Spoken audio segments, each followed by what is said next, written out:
social media has become part and parcel of our lives. Thanks to the internet, social media has enabled us to communicate, educate, and get entertained. This has also enabled a new concept of marketing and given rise to a whole new profession called influencing. My name is Mercy Milanoe, and this is Moolah Insider, where we're all about personal finance and your relationship with money. And this week, we take you into the world of influencing. To top stories this week, the Consumer Price Index for the month of June was 6.23%. According to the Kenya National Bureau of Statistics, this was driven by a rise in price for commodities. Prices of food and non-alcoholic beverages increased by 8.46%. Housing, water, electricity, gas, and other fuels increased by 4.23%, while the price of transport increased by 14.71%. Let's take a look at the changes in prices of some of your basic commodities.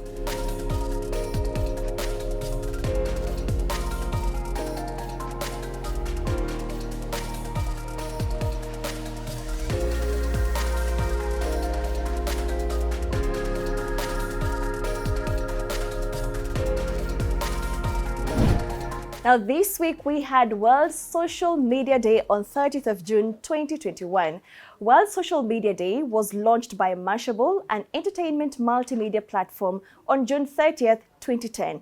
It was born as a way to recognize social media impact on global communication and to bring the world together to celebrate it. Thanks to social media, friends and family can connect at any moment, and marketers have been able to reach consumers in an entirely new fashion. In fact, people use social media for an average of 144 minutes every single day. Now, that story takes us to our word of the day, which is influencing. Now, influencing is the capacity to have an effect on the character development or behavior of someone or something. Our word of the day now takes us to our main story. We see them on social media every day, living the life that we would all love to live. From the trips, food, and premium lifestyle, influencers have now become an integral part of marketing. But is the pasture that green on their side? How do they make money? And how do they navigate this new world? Mewa Hito tells us more. My full names are The Cure Jason, and I'm a digital marketing consultant. My name is Stephanie Mulinge. People know me as Stefu Mulinge online. I am a digital content creator, and I'm also a digital marketer. The Cure Jason and Stephanie Mulinge are Kenyan influencers, and since influencing starts with numbers, they have the numbers. Jason has 103,000 followers on Instagram, while Stephanie has 44,000. They make money by pushing brands online, which means that their posts on Instagram are meant to attract customers. It might look simple, but it has been an interesting journey. The beginning, the industry was very young. There was no school for you to go to learn digital marketing back in the day. So it was learn as you go. And I remember there's a very well-known company, which I will not mention. We did work with them, but there was no contract. And I remember I became a debt collector. So I was chasing, we finished the work, there was no payment. And at that point is when I realized, as much as I'm an influencer, I also need to be a business, so that whichever company approaches me is dealing with a business. Like, you could get a gig. Let's say the brand is willing to pay you 150, but you'd have this manager who'd come in the middle and tell you, oh yeah, so there's this brand, they're going to give you 50K. And then they won't stop there, like, oh, so there's agency fee. So they try and make it seem like they're negotiating for you, but they're actually in there to win it. So they're actually using you to get this cash as well. And then, so imagine having that sort of situation. So since you're in the dark as the influencer, because you're like, it's money I didn't have, or, you know, it gets to a point where now, afterwards, like, I realized I was losing so much and gaining so little because of someone else. When everything aligned, influencers make money. According to global online publisher Visual Capitalist, the top social media influencers globally are making more money from social media influencing than from their real careers. Instagram is the most popular platform for most influencers. Top of the influencer list, Cristiano Ronaldo, with a combined social media following of 517 million. He makes at least $1 million per Instagram post. Other high-earning global influencers are as follows.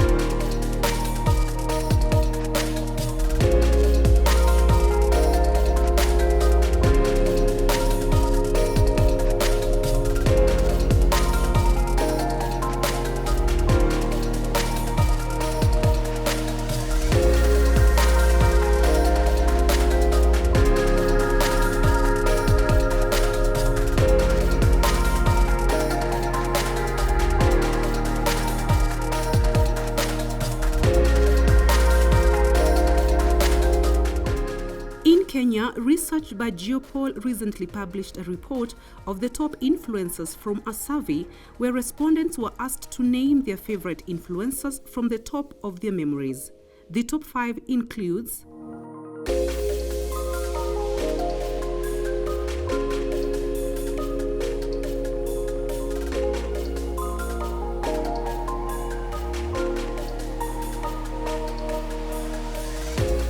Locally, charges depend on the influencer, their level of engagement, the type of the campaign, and even the brand.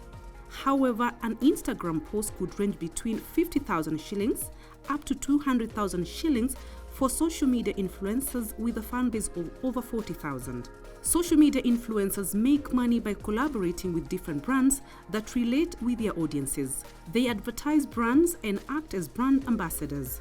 From his experience, Jaiso has identified a number of issues and lessons. I think the biggest issue we have is lack of proper communication. Sometimes when you're sitting down with a business, you need to agree on the service delivery. How many meetings are we going to have per week or per month? The kind of reporting they need, that needs to be put down in paper. If it's not put down in paper, you find clients calling you at 10 p.m. in the evening, calling you on Saturdays, telling you they need a report immediately. So it's important to have all the legal documents in place. And personally, I'd advise guys, if you're working with a business for the first time, it's always good for them to make a deposit first, then they can pay the rest at the end of the month. Once that relationship is built and you guys know how to work with each other, then you can go back to invoicing and all that. Last year, Mike Otieno got together with Brian Mogeni and Dr. Hassan Bashir to set up Wowzy, a company that essentially manages the business of influencing. They started by doing a survey. Mike advises anyone thinking about becoming an influencer to take it just like any other business. This means that they must work with a professional manager and take time to understand how corporates handle advertising and marketing. The best way to think about it is, what were the challenges of influencer marketing and how do platforms such as Wowzy solve them? One of the big challenges is payments. Naturally, as you would know, companies are designed more from POs and so on. So there's a standard financial framework that can never change. It's been there, and that's how companies operate. However, for a content creator, you naturally want to get paid faster. You don't want to wait 60 days. So that's the one big thing that platforms such as ours solve. So in our case, we have collaboration contracts with agencies and big brands where we hold, we almost have an escrow model where we float in money, influencers can be paid as we wait for the PO, for example. So that's one big thing, influencers being paid on time. The second big challenge is insights and reporting. At the same time, the brands want to focus on strategy with their agencies. The mundane work of reporting, gathering insights, and so on and so forth can be automated. And platforms such as ours automate this. So you're able to see in real time how the campaign is progressing, how many influencers posted, and then post-campaign, you're able to see, reach, sentiment, all these cool things, and even track ROI over time on what your influencer campaigns are doing. What else? Scale. Scale is another thing. Sometimes you'll think I'm with you in the party, but I'm actually just there because I'm getting paid for it. You know, it's such things that people actually don't realize. It's not really about the fun every time, it's also about the work. Work hard, play harder. It's a balance. The influencers who are packaging themselves well are making good money. Like I said, doesn't have to be millions, but enough to sustain you. I remember my last 8 to 5 was about 2 years ago. And to date, what has been keeping me going is actually the influencing work. So they are making money, but you also need to be careful about those who are just putting up a show. Now, one of the aspects of any business is contracts. Over time, we have seen influencers raising concerns over payments and the relationship with their brands. So how do you navigate and protect yourself as an influencer? Agnel Nadida is an intellectual property lawyer and the co-founder of Atlo. He now joins us to help us understand how to navigate the world of influencing legally. Thank you so much, Agnel, for joining us. We have seen influencers and creatives raise concerns over payment, especially payments. First, what is the importance of having a lawyer as a creative? The reason you need one is because you need like a big brother. You understand the way you can walk into a room and you get very excited and you don't see everything that is happening. You don't have a bird's eye view. You're excited about, and I've seen this with so many creatives. Once you hear the money, you're done. You don't read the rest. You don't see the risks. You don't see the other opportunities. You just see the money. So having a lawyer is important because it mellows you down. If you're whatever spectrum of or kind of what is it thing called? Whatever kind of personality you have, it's mellowed down so that you can now sit down and now, okay, these are the things, these are the risks, these are the opportunities, this is where we need to go, this is how we need to negotiate. So it's not just for the contract, but even post the contract. So pre, during, post. That's why you need the lawyer. What are some of the things you need to look out for when signing a contract? Contracts, first of all, don't be given contracts in PDF. Tell them to send it to you. And I have this argument with everyone who sends me PDF documents. How do you want me to track changes? So number one, send it as Word. Just a small tip.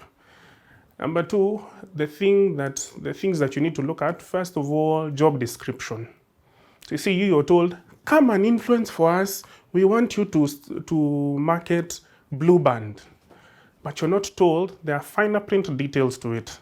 So what are the KPIs? What will be said you have done that warrants for you to be paid? So number one, you check out. So for example, what is the scope of your influencing? Are you marketing only? Are you looking for engagements? Are you looking for likes? Are you looking for just viewers? Because there are some influencers, they have a lot of people viewing with no engagement. Or you have like 10,000 views and then 80 people commenting. So you need to understand the scope, exactly what it is you're being told to do. So that you're not told, when it comes time for money, you're not told, we don't have any sales from your influencing. But marketing and sales are different, aren't they? And this is from somebody who hasn't done marketing and sales, but I do know, technically speaking, they're different. So you need to know to what extent you're being told to do this. So in terms of job description. Number two, payment. Understand what kind of payment, how the payment will be. So a good example is when influencers are being subcontracted, technically speaking. Because what we're saying is that there's a marketing agency that has been hired by a brand. So what the marketing agency does is says, we will pay you only after we've been paid. That's why you get 10, 15 months down the line, you've not been paid. But the marketing agency will say, oh, but we've not been paid. So you need to be clear on how the payment is, who is paying you, and what should you wait for. So the timeline for payment is also key. I would say insist on some kind of deposit, some 50, 70. But you know all these things about negotiations. You know the kind of brand you're working with, or you know the agency. If you've worked with them before, you can be flexible. If you've not, you need to be a little bit more cautious, because they will come to you with the exciting, we're going to pay you this amount of money, but we're going to pay you after sales hit this amount. But you know you can't say whether the sales will hit that amount. So your payment will be contingent on something else. So look at the finer details of what kind of payment you're gonna be, how the payment will be. Will it be in USD? Because some companies are based abroad. Will it be USD? How will you convert the USD to Kenya shilling? You need to be very specific, so that when you're going, you don't say, because now you know Kenyans, what we usually do, we just add 2 zeros. And the USD has gone up in the amount of, in the exchange rate. So you need to be very careful with that. The other thing in contracts is you need to look at termination. You're told that you can't leave this contract without giving a 6 months notice. So you need to look at, are you given 1 month, 2 months, 3 months? What are the conditions? Do you have to continue working when you've given the termination notice? Can you stop working immediately? You need to know to what extent this termination is. Also, the other thing you need to look at, because brands are different, but the product is the same. You've seen influencers who cross across brands. So you need to look at your contract and see, is it saying you can go to a competitor as long as it's not the same brand? Or you cannot go to any competitor we see. So those are the fine prints. But you just looked at the money and when you'll get paid. In fact, you just look at the money, I'm just happy. But those are the key things, some of the key things I see.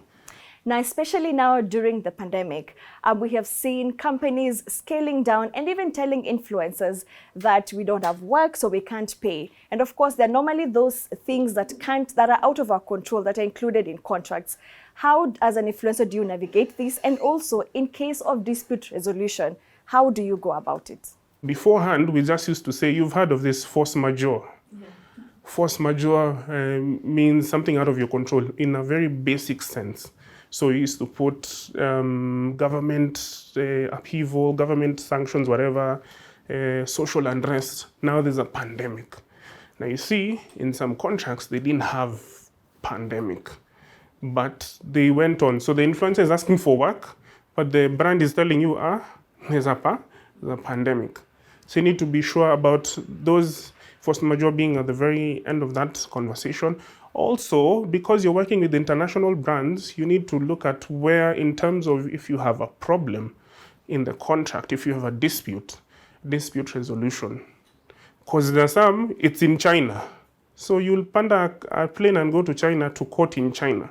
Insist on having it here. Especially if the brand is locally based, pick Kenya as your jurisdiction. We call it jurisdiction, where whichever court you'll go to, because that's where you will, I think you'll have even bigger benefit, because it is easier for you to get lawyers, it's easier for you to get advisors. But if you go to a foreign country, now you're looking for, it's like whenever a foreigner comes here, you'll charge them triple because they don't know. So here, things you need to look at. What are the things that you need to look out for, especially when you're negotiating your pay? None of the bits of the contract are non-negotiable. And even in terms of how much you're paid, you can even look at the value you're bringing. Because if you're somebody who has brought the content, you've brought the idea, you're the person who's done everything and they're just paying money, mark up, because you've done everything. Also, you need to look at, if you're the one who's bringing, let's say, the cameraman, you're bringing the lighting, and they tell you, you just bring, we'll pay. No. Look at it in terms of, these are your suppliers. What do you need to do? So that's why you say, okay, I want to be paid upfront because I need to pay these guys, so that you don't go into debt doing a campaign for somebody who has not paid everything or has not paid anything. And the other bit of it is that creatives don't like going to send demand letters. It's a fear because you'll be blacklisted or whatever it is. So I might seem a little bit Boniface Mwangi-esque in trying to get creatives to sue for their dues, because some brands just outrightly refuse. So when they refuse, what do? You'll go and do an online campaign, but then that won't pay you your money. And these guys are still the agencies that get called to market. So we need to have a little bit of bravery, kidogo too, just to even send a demand letter, say, okay, now you said you'd pay me in 60 days. 60 days are over. We can't do this. You're a business, I'm a business, I need to grow. Isn't it about time influencers speak in one voice to protect themselves? There's a lot of undercutting in terms for the influencers. So I won't allow myself to be paid less than 50,000 for this gig. Another influencer will be like, but I don't have money, so I will go and do it. So that makes whoever is going to hire the influencers to start saying, okay, if I have somebody who can take this less amount, why not? And does he have the same following? Yeah, sure. Does he have the same kind of impact? Maybe. So we'll take him and we'll take a chance with him. So there also needs to be a synergy, an understanding between influencers themselves that this is the kind of amount that we won't go below. Same with, let's say, lawyers. Lawyers also have undercutting laws. We say we will, if you charge below this, you will get, in fact, we always say if you undercut, you can get charged in court for undercutting. No, I'm not saying it goes to that extreme, but have that kind of understanding between influencers. Because if you work in different mindsets, you will be charged differently. Lastly, we have seen influencers go online to bash brands that haven't paid them. Case in point, we had influencers bashing a brand that does fridges, that manufactures fridges, and they went online to bash them over their payments. But on the flip side, what are the legal implications of this if, for example, if the brand decides to go to court? When you're posting something about someone, be very sure about what you're posting. It needs to be, one of the defenses, it needs to be a truth. It needs to be truth, or it needs to be an opinion, So you need to look at, so whenever you decide to bash, make sure you're not saying your own things. So that, like, let's say, for example, the fridge does not work, it can be verifiable, so that was a little bit smart. But you don't say things which are a lie. For example, if you say that they don't deliver in 30 days, they say that they'll deliver the fridge in 2 days and they've delivered for you in 2 days, then you say a lie. You'd have a big problem. You're trying to take down their name. So I think it's defamation. Don't think of it too much in terms of the criminal aspect. Think of it in terms of a civil matter, and those ones carry a lot of money.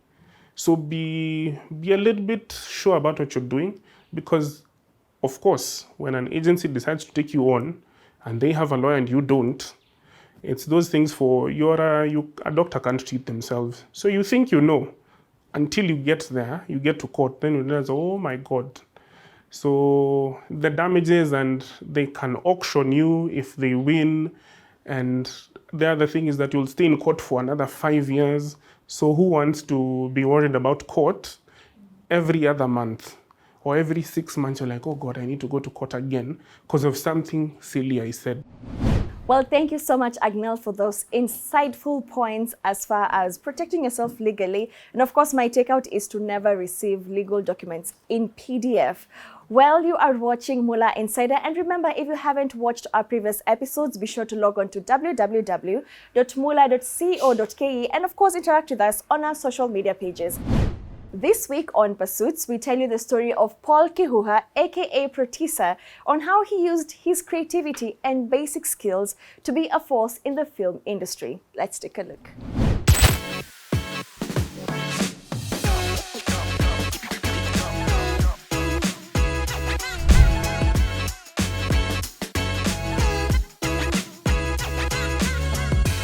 Mimi naitwa Paul Kihuha. Hiyo ndio majina ya mama. Lakini jina yangu hasa ni Protisa. Watu wananijua sana kwa ufundi wa kutengeneza equipment za filamu. But me feel hiyo ufundi ya kujenga hiyo film equipment ndio the same thing. Ukiapply the same knowledge kwa anything else itawak hivyo. Miaka ni mingi imepita, yes bana, bado hujapata mama, yes bana. Fast nilikuwa rapper. Ikafika point sikuanga na do, understand, yani sikuwa hata na uwezo, hata sikuwa hii record ngoma hata moja. So ile chance nilipata kurecord ngoma moja, tena ikakuwa shida video, kwa sababu video ni very expensive, alafu wanahitaji hizo equipment. Sasa mimi nikadecide juu mimi ni fundi na mimi najitambua ni make equipment ya filamu ya kushoot video, ndio video yangu isini cost a lot. So nikatengeneza hiyo equipment, nikapatia yule director nilikuwa nataka nifanyie hiyo video. Yeye akafurahia the equipment than the artist. Si unaelewa, akaanza kuihire out. So others wakaanza kuona ule jamaa kuna kitu fulani. Hiyo time hata hakukuwa na hizo mavitu Kenya. Around 2012 hapo. So wase wakaanza kusema hata mimi naweza taka, nikaona basi naweza make 2-3. Alafu hivyo tu unajua like haujui kesho.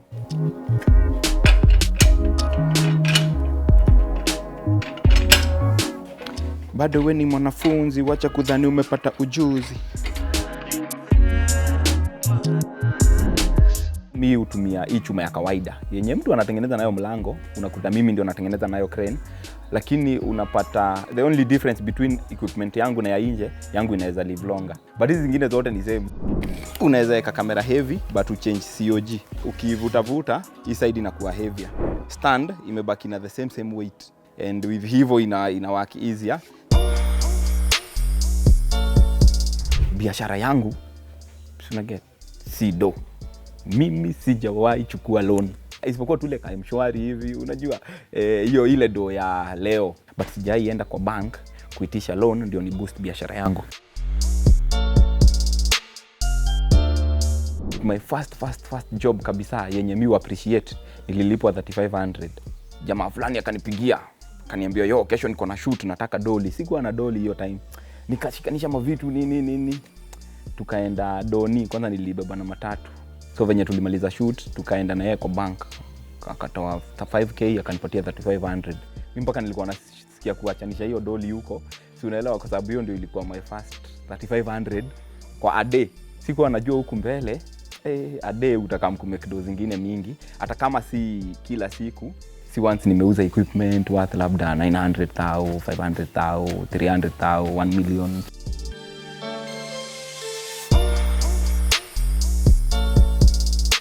Mi kama producer venye nili create my equipment, alafu tukakuwa tunaenda kushoot na hizi my equipment, kwa sababu wase wengi wajui kuzitumia juni zangu, hakuna place ushawahi funzwa. So ni mimi nilikuwa naenda on hiyo, nikalearn kuoperate ma cameras, kwa sababu ni mimi niko huko. Imagine hiyo shot vile inaweza kuwa fit easy. Nikalearn kudirect, so nikakuwa na direct tu vitu kidogo. So watu wakaanza kuniita auditions. Kwa hizo auditions ka zote in Kenya, juu sisi ni wa young, mpaka yule big artist mwenye unajua kwa TV anakujanga kwa audition. Si unaelewa whether ni audition inakaaje. So unapata juu yenyewe unajua huyu ni nani, huyo mostly ni utapea job. But 90% ya wale wengine ni wenye hawajulikani. Si unaelewa, so hawana chance ya kupata kuingia kwa hiyo show, si ndio? Hawa wase wenye 90% wenye hakuna msana wajua, wanaendanga wapi? Nika decide ku come up na Producer Foundation. Nilikuwa naleta wase pamoja, so ikafika point ika grow mpaka nikashindwa kuihandle. Si unaelewa, kwa sababu ilikuwa kitu ya free.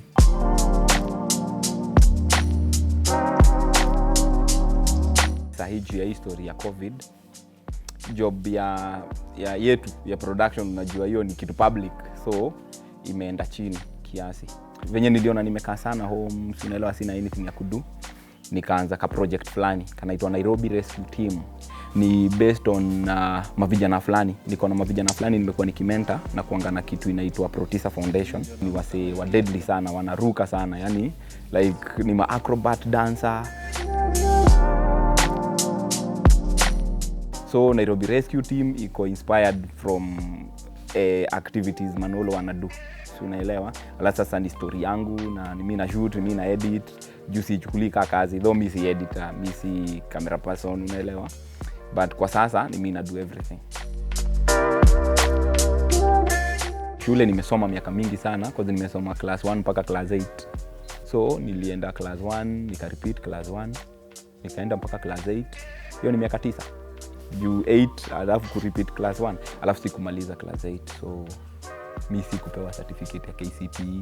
After hapo God ni mso, so nage after hapo nimefunza mayuni like saa hii niko Kenya Film School, na nashukuru sana kina Victoria Ngoro and wao ndio waliniona wakasema, cheki wewe, ile kitu uko nayo ni kitu wengine hawana, kama funza hawa students, unaelewa. Na na try my best, but hii job yote sidhani kuna anyone alinifunza, but na believe ukikuwa na njaa ya kujua kesho lazima una dig deep, kesho inafika alafu una dig deep, unaelewa, unaendelea ukiget kujua vitu mob huko hivi chini. Let's take a look at the leading indicators this week, starting with the stocks and foreign exchange.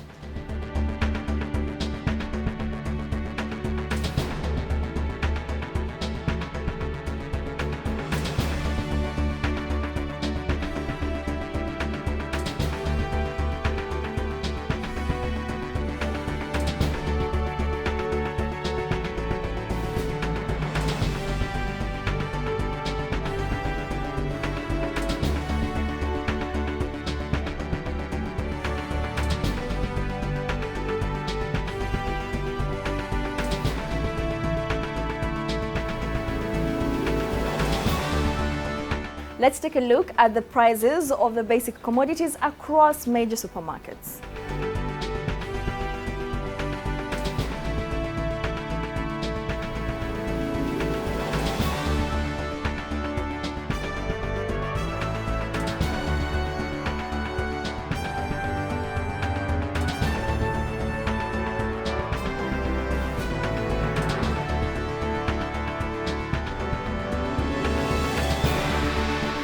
Well, that's all we had for you this week on Moolah Insider. My name is Masi Milanoi. And remember, if you haven't watched our previous episodes, be sure to log on to www.moolah.co.ke to check out more stories. And of course, link with us on our social media pages. See you next week.